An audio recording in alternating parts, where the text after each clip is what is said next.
Shocking betrayal at family dinner. My dad secretly married my ex. Could I ever trust again? I'm writing this with shaking hands because honestly, I still don't know how to process what happened just a few nights ago. It was supposed to be a holiday dinner, one of those rare evenings when my family all comes together, laughs, shares food, and tries to forget our individual messes. Instead, it turned into the night my entire world cracked open. I should start with the basics. My name is Isabella, I'm 21, and I'm the youngest in my family. My dad, Frank, is 65, a retired teacher with this calm wisdom about him. He's the glue that holds us all together even though he doesn't realize it. My mom passed away when I was a teenager, so my dad has played both roles, parent and best friend. I used to think I knew how to pick the right people to trust. That illusion shattered thanks to David.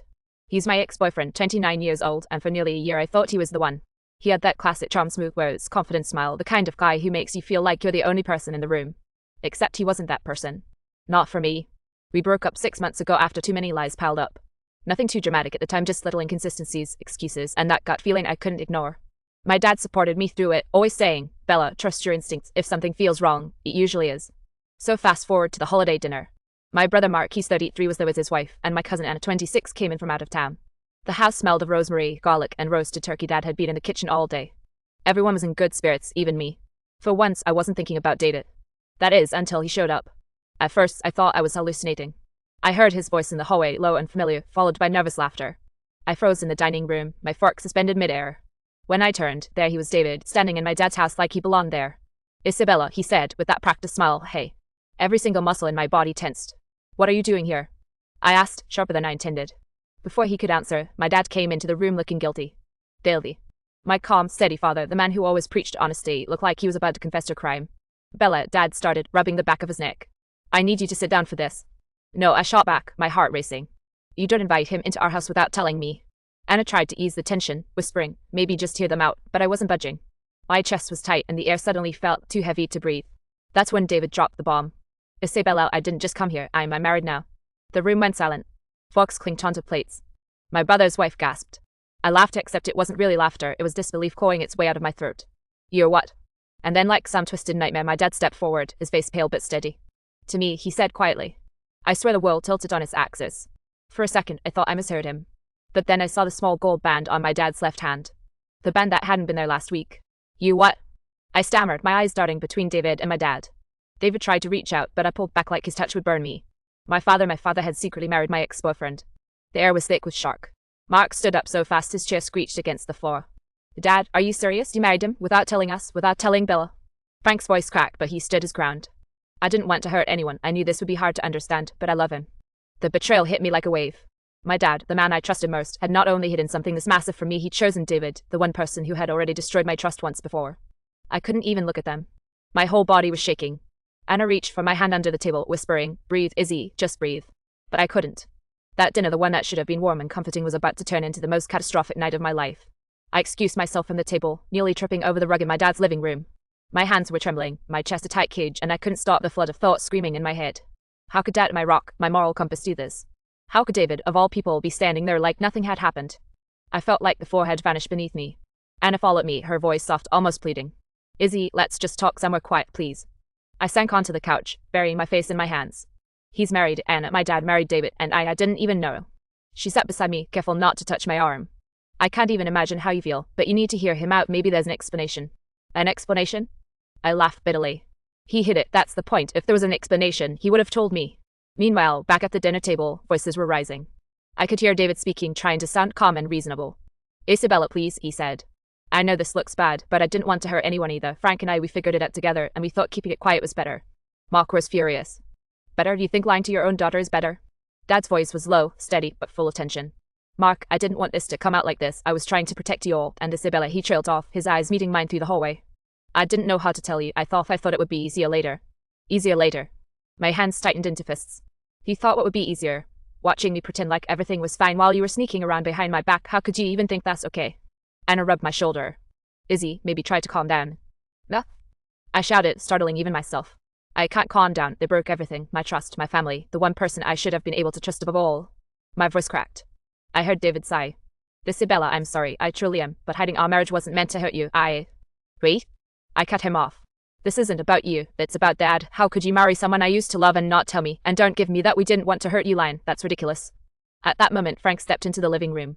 He looked tired, older than usual, like carrying this secret had drained years off him. Isabella, he said softly. I love you, nothing will ever change that, but I also love David. This isn't about choosing one over the other. I wish there had been a way to tell you without shattering everything. I felt a wave of nausea. Love? His love didn't erase betrayal. It didn't erase the months of pretending, the nights I cried over David, the fragile sense of security I'd had in my own family. Mark stormed in, his voice sharp. Dad, seriously, you expect us to just accept this? You married your daughter's ex and you didn't even tell her. David stepped forward again, trying to mediate. Mark, please, I'm not trying to replace anyone. Frank and I, we care about all of you. We didn't know how to tell you. I shook my head, the room spinning. You didn't know how to tell me. That's your excuse. 6 months ago, I broke up with you because of lies, and now my dad is living one with you. That's catastrophic.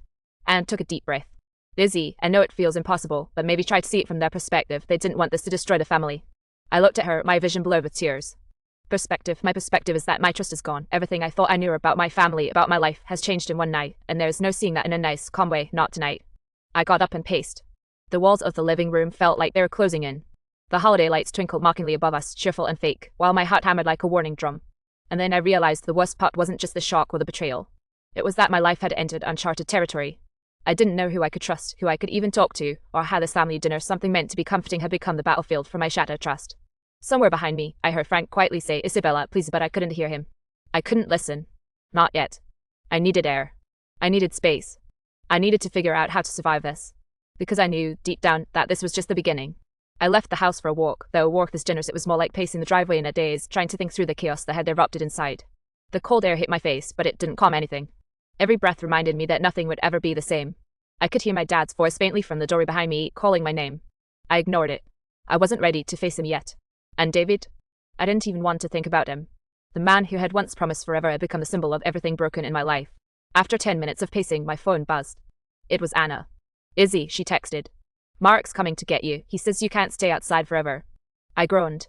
Mark had always been the protective older brother, but right now I didn't want anyone to see me like this, shaking, red-eyed, and barely holding it together. Still, I knew Anna was right. I couldn't run forever. When I returned inside, the atmosphere was unbearable. The dining room was silent, save for the occasional clink of silverware someone had abandoned mid-meal. Frank was sitting rigidly in his chair, David beside him, holding his hands in front of him as if bracing for impact. Mark was pacing, and Anne had a worried, helpless look. Izzy, Frank began, his voice low. Please sit, let's talk. I laughed, a hollow, bitter sound. Talk? You want to talk now, after everything? After months of lies and secrets? David tried to interject. Isabella, No, don't, just stop. I don't want to hear excuses anymore. Mark finally snapped. Dad, she has every right to be furious. I mean, think about it, our little sister, blindsided, and you both just pretended like it was normal. Frank's hands trembled slightly. I never wanted to hurt you, you have to believe that. I stood up abruptly, knocking over my chair. Believe it? How am I supposed to believe anything now? I trusted you, I trusted both of you, and now... I stopped myself, realizing my voice was shaking so badly it might shatter the silence. Now I don't know what to think, I don't know who I am supposed to trust anymore. Anna came closer, trying to calm me. Izzy, breathe, we'll get through this. But I couldn't. Not yet. Because that's when the next blow hit me. David, desperate now, spoke in a voice barely above a whisper. Isabella, I didn't just marry Frank quietly to hurt you, there's more. I froze. The room seemed to shrink around me. I hissed. What more is there? He swallowed, avoiding my gaze. We already signed papers, financial ones, and there's a clause if anyone finds out, there could be legal consequences. The words hit me like a punch to the gut. Legal consequences. Secret marriage, legal threats, financial entanglement. My stomach churned. I felt sick, dizzy, like I might collapse. Mark's face went white. What the hell, Dad? Frank finally spoke, his voice barely audible. I wanted to protect us. I thought this would keep our family intact. I never wanted anyone hurt. I laughed again, more hysterical than anything. Protect us? By lying? By hiding a marriage with my ex-boyfriend from me? That's your idea of protection? Anna tried to reason with me. Izzy, I know it feels like everything's falling apart, but maybe there's a way to fix this. I don't want to fix it, I snapped. I don't know if I can. You've taken my trust, my sense of safety, and tossed it like trash. I don't even know if I can forgive this. Mark leaned against the wall, silent for a moment. Izzy, you don't have to forgive yet. You just need to survive tonight. That's enough. I sank into the nearest chair, feeling hollow. My mind replayed every moment, every smile, every I love you I had believed from both men. It was all lies, or at least half-truths buried under secrecy. I felt utterly powerless. And yet, beneath the anger, beneath the betrayal, something else flickered, a tiny spark of clarity. If I wanted to survive this, if I wanted to reclaim my life and my sense of self, I needed to stop letting their choices define me. I couldn't change what they did, but I could decide how I responded. The holiday lights twinkled, oblivious to the emotional hurricane in the room. And as much as I wanted to run, to hide forever, I knew I couldn't. I had to face them. Because if I didn't, I'd lose more than trust, I'd lose myself. The tension in the dining room was suffocating, like the walls themselves were holding their breath, waiting for the next explosion. I had been pacing, sitting, standing, and pacing again, my mind racing with every possible scenario of confrontation. And now I knew it was time. I couldn't avoid it anymore. I faced David first. His eyes were desperate, almost pleading. Isabella, please, just listen. I snapped, cutting him off so sharply I think even Frank flinched. I've listened enough. You don't get to stand here and try to explain yourself like this is some harmless mistake. You married my dad. You hid it from me. You've turned my entire family into a lie. David's face fell, his confident mask cracking. I didn't want to hurt anyone, especially you. You didn't want to hurt anyone. I shouted, my voice echoing in the room. Do you hear yourself? Do you hear what you just said? You've betrayed me, betrayed my dad, and betrayed our family. That's not wanting to hurt someone. That's calculated deception. Mark stepped forward, fist clenched. David, you think apologizing is enough? My sister's life has been turned upside down because of your secrets. David swallowed hard. I know it's hard, and I'm ready to face whatever comes. I hope one day you can understand why I did this. I laughed bitter and raw. Understand, you don't get it. Nothing you do can fix this, nothing. Then I turned to my father. Frank looked older than ever, his eyes shadowed with guilt and fear.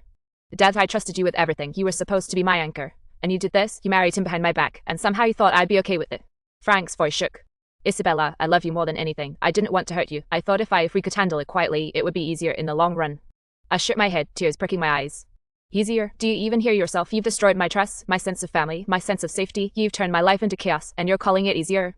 David stepped closer, voice low. Isabella, please, we didn't plan this to hurt you. I loved you once, and I still care about you, but our marriage, it's real, it's happening, and you have to accept it, even if you don't want to.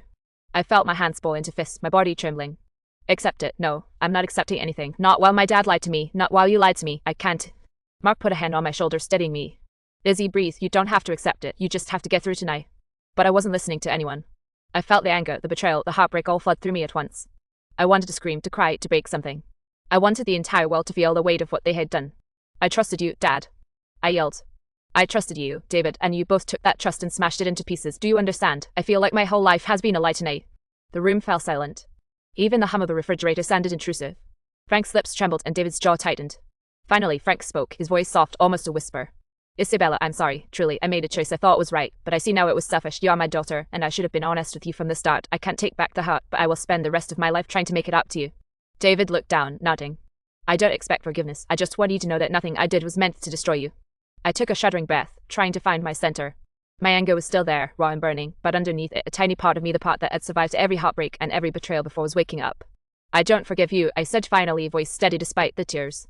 Not yet, but I'm not going to let this ruin me completely. I need space, I need time, but I won't let your secrets define me forever. Frank nodded, tears in his eyes. Take all the time you need, Isabella, I'll wait. David said nothing. He just looked at me, a mixture of guilt and regret on his face. And in that moment, I realized something important. The night had been catastrophic, my trust shattered, my world upside down, but it hadn't broken me. Not completely. I could rebuild. Slowly, painfully, but I could. Because I still had myself. And right now, that was enough. After the confrontation, the house was eerily quiet. The holiday lights twinkled above the dining table, indifferent to the emotional earthquake that had just unfolded. I sank into a chair by the window, my hands clasped tightly together, trying to steady my breathing. For the first time all night, I felt the exhaustion creeping in, not just physical, but deep in my bones. Mark sat across from me, silently sipping a glass of water. You okay? He asked, his voice softer now, but still concerned. I will be, I muttered, though even saying it felt like a lie. My chest still felt heavy with anger and disbelief. I need time, space. Everything feels off, like the floor was ripped out from under me. Anna joined me, sitting quietly beside me. She didn't say anything at first, she just placed a comforting hand on my shoulder. Eventually, she whispered, You're allowed to feel all of this. Nobody's expecting you to just move on. I nodded, appreciating the support. She was right. I didn't have to forgive immediately. I didn't have to pretend everything was fine. I just had to survive the aftermath. Back in the dining room, Frank and David were talking quietly, their voices low, careful not to disturb me. I could overhear fragments. Give her time. I'll wait as long as it takes. Have I never wanted to destroy trust? It was all just words, but at least they weren't trying to push me into forgiveness or acceptance. That's all I could ask for now. After a while, I stood and moved to the kitchen. Dad was cleaning up, silently wiping down counters and plates. I could see the strain in his posture, the weight of regret hanging over him. Dad, I started hesitantly. He looked up, eyes tired but full of concern. Isabella. I took a deep breath. I can't talk to you about everything tonight. I need space, but I need you to understand this. What happened has shattered my trust, and I don't know when or if it'll ever fully come back. He nodded slowly. I understand. Take all the time you need. I'll be here when you're ready. That was all I needed to hear for now. Acknowledgement. No excuses. No pressure. Just a promise that he understood my pain. Later, I found myself sitting in the living room with Mark and Anna, wrapped in a blanket-like armor. We didn't speak much. Sometimes silence was better than words, but their presence felt grounding. My mind kept replaying the events of the night, the revelation, the confrontation, the tidal wave of emotions. And slowly, amid the chaos, I realized something important. I was still me. My world had shifted, my trust had been fractured, but I hadn't lost myself. I had survived. and surviving was a victory in itself. When the night finally wound down, David and my father gave me space, retreating to another part of the house. I felt a strange mixture of relief and lingering tension. I didn't know what the future would hold, how our relationships would evolve, whether forgiveness was possible, or if trust could ever be fully restored. But I did know one thing: I was no longer powerless. I was angry, hurt, and betrayed. But I was also strong. I could navigate this new, complicated landscape without losing myself completely. That realization was a small but powerful seed of hope in a night full of heartbreak. As I finally went to bed, exhaustion claiming me, I thought about the road ahead. It would be messy, emotional, and probably more than once I'd want to give up. But for the first time, I felt a flicker of clarity. I could set boundaries. I could protect my heart. I could rebuild my trust, piece by piece, on my own terms. And that right there was the beginning of reclaiming my life. It's been a few days since that night, and I've had some time to process everything, though the emotions still run deep. I've cried, yelled, and paced, replaying conversations over and over in my head. But amidst the chaos, I've started to see things more clearly. I'm not healed, not even close, but I've learned a few painful and important lessons. First, trust is fragile. I always thought my dad and I had an unbreakable bond. I trusted him with everything: my childhood, my fears, my dreams. And while that bond isn't gone, it was tested in ways I never imagined. Frank made a choice that, in his mind, protected the family, but the cost was enormous: my trust. And David, well, he proved that charm and sweet words don't erase deception. Both of them taught me that trust must be earned continually, and that even the people we love most are capable of hiding things that can hurt us profoundly. Second, betrayal doesn't define me. For a while, I felt like my world had been shattered, like I was trapped in someone else's story. But I've realized I get to define my own narrative. Yes, the secret marriage was a catastrophe, and yes, my father and my ex-boyfriend betrayed me, but I am not powerless. I survived the confrontation, I survived the emotional storm, and I'm still standing. That matters. That proves something about me: resilience, strength, independence. Third, boundaries are essential. One of the hardest realizations is that I can't control other people's actions, only my response to them. That means setting boundaries even with family is necessary to protect my emotional well-being. I told Dad I needed space. I told David to leave me alone for now. I didn't have to forgive or pretend to understand. I had to prioritize myself. And for the first time in a long time, I felt a spark of empowerment from doing just that. I've also learned that anger and grief aren't enemies, they're signals. My fury toward David and Dad, my heartbreak, my disbelief, these emotions are valid. I allowed myself to feel them fully, instead of burying them under politeness or pretending everything was fine. Feeling is messy, uncomfortable, exhausting, but it's also necessary. And acknowledging those feelings gave me a strange kind of clarity. I've started to think about the future, not the immediate chaotic future, but the longer-term one. There's a possibility that trust can be rebuilt, but only slowly, carefully, and with transparency. I don't know if Dad and David will be part of my life in the same way they were before, and I'm learning to be okay with uncertainty. For the first time, I realized that life isn't about controlling other people, it's about navigating your own path, even when others' actions create storms. And finally, I've learned to forgive myself. Not in the everything's okay now sense, but in the sense that I'm allowed to feel hurt, to feel confused, to struggle. I'm allowed to have emotions that are raw, messy, and uncomfortable. I don't need to apologize for the way I'm processing a betrayal that shook me to my core. Looking back, the holiday dinner was catastrophic, but it was also a turning point. It forced me to confront truths I had ignored, to face deception I had hoped didn't exist, and to recognize my own inner strength. I'm still me, fractured in some ways but stronger in others. And while I don't know what the future holds for my family or for David, I do know this: I will navigate it on my own terms. I've started journaling more, focusing on self-care and leaning on Anna and Mark for support. I know there will be moments when the pain spikes again, when anger resurfaces, and when doubt creeps in. But I also know that I am capable of surviving it, and eventually, I may even thrive again.